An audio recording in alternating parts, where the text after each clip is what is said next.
ចាំរត់ពេលដែលបងអងចិនទើបអូនមកអាណិតចំពោះរូបបងតាមទាំងញោមចិនតុងដឹងព្រួយបារម្ភអូនមកខានភាពទន់ភ្លន់បងប្រាំងចិនថ្លៃតែខ្សែភ្នែកលើរូបកូនជានិញពីបងផុតមិនដាច់អាឡ័យពីអូន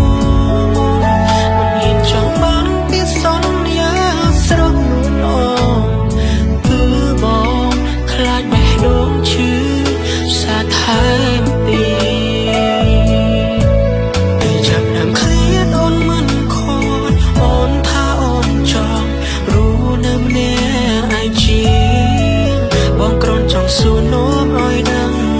បងចង់តបស្នាមថាមួយក៏អ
ូនមិនព្រម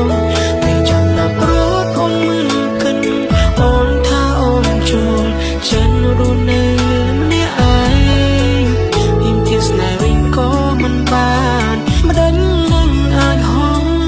ចូលទៅក្នុងបេះដូងស្រកកល